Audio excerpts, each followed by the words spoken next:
አንድ ሀገር ከአስቸጋሪ ድህነት ተነስታ በጥቂት ዓመታት ወደ ላቀ የብልጽግና ስልጣኔ ማማ ላይ እንዴት ልትደርስ ቻለች? ቻይና ከዛሬ 40 ዓመታት በፊት በከፍተኛ የድህነት አረንቋ ውስጥ የምትገኝ፣ ህዝቦቿም በከፍተኛ ድህነት የሚሰቃዩባት ሀገር ነበረች። ዛሬ ላይ ግን በ40 ዓመታት ጉዞ ብቻ እንደ አሜሪካ ካሉ ሀያል ሀገራት ጋር ተርታ ልትሰለፍ ችላለች። እንዲያውም ቻይናን የጎበኙ ሰዎች እንደሚናገሩት ከሆነ ቻይና በስልጣኔ ዓለምን ቀድማ 2050 ላይ እንደምትገኝ ይናገራሉ። ነገር ግን ቻይና ምን አይነት ስልትና ዘዴ ብትጠቀም በዚህ ፍጥነት ልክ ልታድግ ቻለች? ምዕራባውያንን አጀብ ያሰኘው የዚች ሀገር ግስጋሴስ ምን ይመስላል? በዝርዝር የምንመለከተው ይሆናል። አብራችሁን ቆዩ። የኋላው ከሌለ የለም የፊቱ እንዲሉ ከ40 ዓመታት በፊት ወደ ኋላ እንመለስ። በዚያ ዘመን ቻይና ማለት ሰፊ የገጠር መሬት፣ በድህነት የተንገላቱ ዜጎችና በሰማይ ጠቀስ ህንፃዎች ፋንታ በጭቃና በገለባ የተሰሩ ቤቶች የተሞሉባት ሀገር ነበረች። በከተሞች ውስጥ እንኳ መኪና የሚባል ነገር እጅግ ብርቅ ነበር። ሰዎች ከቦታ ቦታ የሚንቀሳቀሱት በእግር ወይም በብስክሌት ብቻ ነበር። የኢንዱስትሪ ልማት የሚባል ነገር በጠባብ ማዕቀፍ ውስጥ የሚንቀሳቀስ፣ ህዝቡም በቀን ለአንድ ጊዜ ምግብ ለማግኘት የሚታገልበት ዘመን ነበረ። በወቅቱ የነበረው ዓለም አቀፍ ማህበረሰብ ቻይናን ሲመለከት ይህች ሀገር ከዚህ ድህነት ለመውጣት 100 ዓመታት ይፈጅባታል ብሎ ነበር ያመነው። ነገር ግን ታሪክ ሰሪዎች የሚባሉት ሰዎች ቃላትን በድርጊት የሚለውጡት በዚሁ ቅጽበት ነው። በዴንግ ሻኦፒንግ መሪነት የተጀመረው ክፈትና አሻሽል የተባለው ፖሊሲም የሀገሪቱን እጣ ፋንታ በአንድ ቀን ቀየረው። ዛሬ በቴክኖሎጂ የምትታወቀው ሼንዘን የተባለችው ቦታ የዛኔ የቴክኖሎጂ ማዕከል ሳትሆን ትናንሽ አሳ አጥማጆች የሚኖሩባት ተራ መንደርም ነበረች። ነገር ግን የቻይና መንግስት ያንን ቦታ የመጀመሪያው ልዩ የኢኮኖሚ ክልል ሲያደርገው በሺዎች የሚቆጠሩ ባለሀብቶች ወደዚያ ፈሰሱ። ከ4 አስርት ዓመታት በኋላ ያቺ ትንሿ የአሳ አጥማጆች መንደር ዛሬ የዓለም ሲሊኮን ቫሊ ምዕራፍ ተብላም ትጠራለች። እዚህ ላይ ግን አንድ ሚስጥር አለ። ይህ ሁሉ ለውጥ በአንድ ሌሊት የተከሰተ አይደለም። ከጀርባው የነበረው የሰዎች ድካም፣ ላብ እና የማይበገር ቁርጠኝነቱ ወደር አልነበረውም። ዛሬ ላይ ወደ ቤጂንግ፣ ሻንጋይ ወይም ሼንዘን ጎዳናዎች ሲገቡ ከዚህ በፊት ከነበረው የ40 ዓመታት የኋላ ድህነት ጋር ሲወዳደር ተመልካቹ የሚመለከተው የምድርን ገጽታ ሳይሆን የሳይንስ ልቦለድ ፊልም ይመስላል። ከተሞች ሙሉ በሙሉ በስማርት ሲስተም ይተዳደራሉ። የፊት ለፊት ለይቶ ማወቂያ ቴክኖሎጂዎች ወይም ፌሻል ሪኮግኒሽን በየማዕከሉም ይገኛሉ። ሰዎች ዕቃ ለመግዛት ጥሬ ገንዘብ አይጠቀሙም።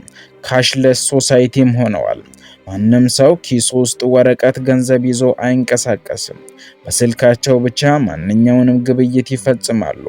መኪኖች ያለ ሹፌር በራሳቸው ይነዳሉ። ሮቦቶች በሆቴሎች ውስጥ ምግብ ያቀብላሉ።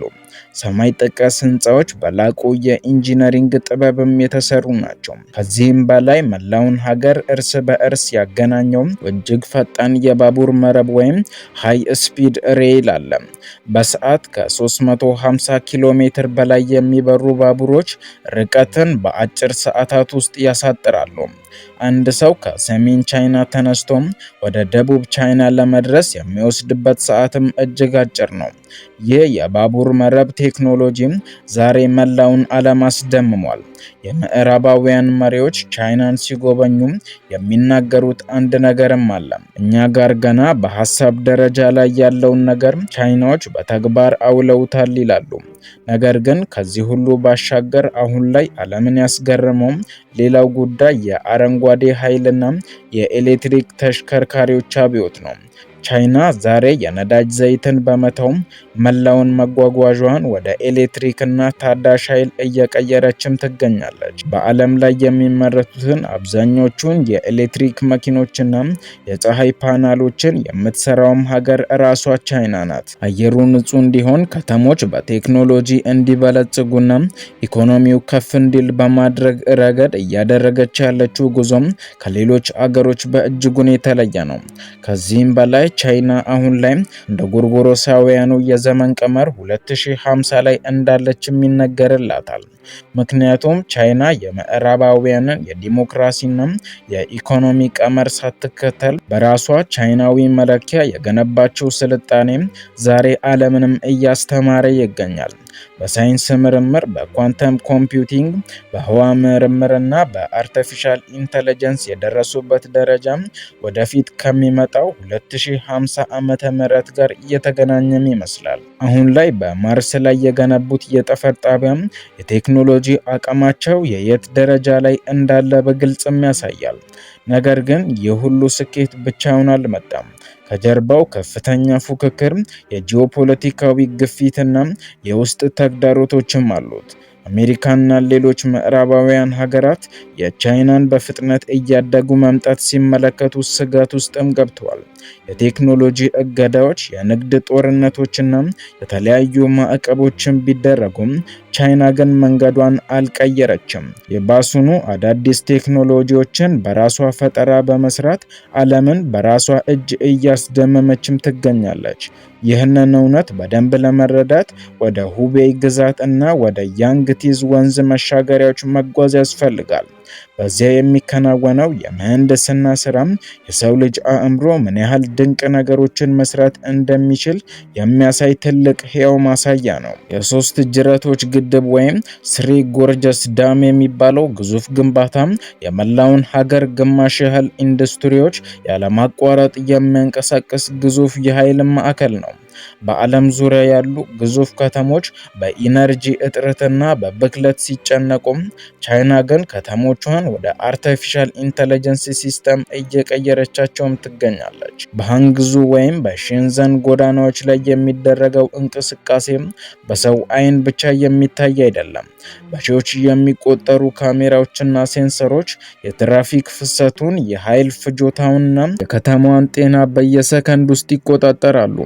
እናም ሰዎች እውነትም ይህች ሀገር ከኛ በ30 ወይም በ40 ዓመታት ቀድማ ተጉዛለች ብለው የሚገርማቸውም ይህ ጉዳይ ነው። ከዚህም ባሻገር ትልቁ ሚስጥር ያለው በሰው ሀብት ልማት ጭምር ላይ ነው። ባለፉት 10 ዓመታት ውስጥ ብቻ በሚሊዮን የሚቆጠሩ መሐንዲሶች፣ ሳይንቲስቶችና ተመራማሪዎች ከዩኒቨርሲቲ ተመርቀው ወጥተዋል። በዓለም ላይ ካሉ የሳይንስ ምርምር ወረቀቶችና የፈጠራ ባለቤትነት መብቶች ወይም ፓተንትስ አብዛኞቹ የሚመነጩት ከዚህችው ሀገር ነው።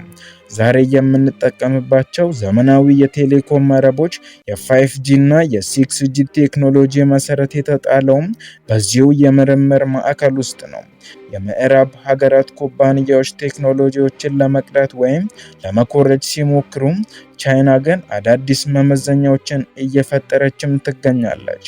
ነገር ግን ይህ ሁሉ ስኬት ቀላል ዋጋ እያስከፈለም አልነበረም። ከዚህ ግዙፍ የኢኮኖሚና የቴክኖሎጂ ዝላይ ጀርባም ከፍተኛ የሆነ የህብረተሰብ ውጥረትና የኑሮ ጫና ጭምር ነበረ። ከዚህ ባሻገር ማስተዋል የሚገባን አንድ ቁም ነገር አለ። የዚህ ሁሉ ግዙፍ ማዕበልና የእድገት ፍሰት ትክክለኛው ሞተር ማን ነው? መልሱ በብዙዎች ዘንድ ግልጽ ነው። ገንዘብ ብቻ ሳይሆን የትውልዱ አስተሳሰብና የሥራ ባህል ነው። በሻንጋይ ወይም በሼንዘን ጎዳናዎች ሲዘዋወሩ የሚታዩት ወጣቶች የቀድሞውን የድህነት ዘመን አያውቁትም። ለእነርሱ ስኬት አማራጭ ሳይሆን የህልውና ጉዳይ ጭምር ነው። በዩኒቨርሲቲዎቹና በምርምር ማዕከሎች ውስጥ የሚደረጉ ጥናቶችን ማቆም የሚባል ነገር አያውቁም።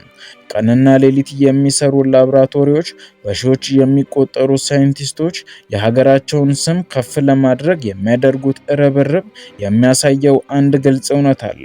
እርሱም ትጋት ከእድል በላይ ጠንካራ መሆኑን ነው። ነገር ግን እዚህ ላይ አንድ ጥያቄ መነሳቱ አይቀርም። ይህ ሁሉ የፈጠራ ስራና የቴክኖሎጂ የበላይነት የዓለምን ጂኦፖለቲካ እንዴት ለውጦታል? ባለፉት 100 ዓመታት የምዕራቡ ዓለም ያጫረው የዓለም ስርዓት ዛሬ ከባድ ፈተና ገጥሞታል። የዶላርን የበላይነት ለመፈታተን የሚደረጉ የዲጂታል ምንዛሬ ዝግጅቶች፣ በአፍሪካ በላቲን አሜሪካና በእስያ ሀገራት የሚደረጉት ግዙፍ የመሰረተ ልማት ኢንቨስትመንቶች ቻይናን ከሀገር ውስጥ አልፎም የዓለም መሪ እያደረጓትም ይገኛሉ። ይህንን እውነት ስንመረምር የምዕራባውያን ተንታኞች ስጋት ከንቱም እንዳልሆነ እንረዳለን። ቻይና የዛሬውን ስኬት ብቻ አትመለከትም። የእቅዶቿ አድማስ እስከ መጪው ምዕተ ዓመት እየዘለቀ ነው።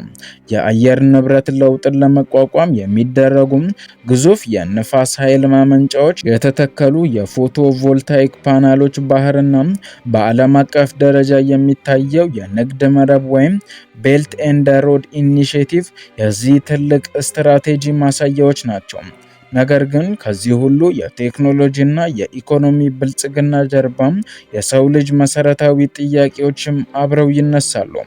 ማሽኖች ሰውን ተክተው ሲሰሩም፣ አርቲፊሻል ኢንተለጀንስ የሰውን ሕይወት ሲቆጣጠር፣ የሰው ልጅ እውነተኛ ዋጋና ነፃነት ምን ሊሆን ይችላል የሚለው ጥያቄ ይህ ከቻይና ባለፈ የጠቅላላው የዘመናችን የሰው ልጅ ትልቁ ፈተናም ጭምር ነው። እስቲ ወደ ቾንግቺንግ ከተማ እንጓዝ። ቾንግቺንግ ማለት በዓለም ላይ ካሉ ከተሞች ሁሉም እጅግ የተለየችና የሰው ልጅ የአስተሳሰብ ድንበር እየገፋች ከተማም ናት። በዚህ ከተማ ውስጥ ስትጓዙም የትኛው መሬት እንደሆነና የትኛው ሰማይ እንደሆነ ይምታታባችኋል። ባለ 20 ፎቅ ህንፃ ላይ አሳንሰር ተጠቅማችሁ ስትወጡ ጣሪያው ላይ ሌላ ሰፊ አውራ ጎዳና፣ መኪኖች የሚበሩበት አስፋልት ታገኛላችሁ። አዎ 20ኛ ፎቅ ላይ ሌላ መሬት አለ። ባቡር ለመሳፈር ስትፈልጉ ደግሞ ባቡር የሚመጣው ከመሬት ስር ወይም ከሜዳ ላይ አይደለም። ባቡር የሚጓዘው በሰዎች የመኖሪያ አፓርታማ ህንፃ ውስጥ ጥሶ በማለፍ ነው። ህንፃው መሃል ላይ ቀዳዳ ተዘጋጅቶም ሰዎች ሳሎን ውስጥ ሆነው ቴሌቪዥን እያዩም፣ ባቡሩ በህንፃው 8ኛ ፎቅ ላይ ባለው ጣቢያ መንገደኞችን እያንሳፈፈ ያልፋል። የቦታ ጥበትን ለመፍታት የቻይና ኢንጂነሮች የተጠቀሙት ይህ ጥበብ የዘመናችንን የከተማ ግንባታ ታሪክ ሙሉ በሙሉ የቀየረም ጭምር ነው። የ40 ዓመታት ታሪኳን ወደ ኋላ መለስ ብለን ስናይ ስለምታስገርመን ቻይና አጠር አድርገን በዚህ መልኩ አወጋናችሁ። አብራችሁን ስለቆያችሁ እናመሰግናለን። መልካም ጊዜ ይሁንላችሁ።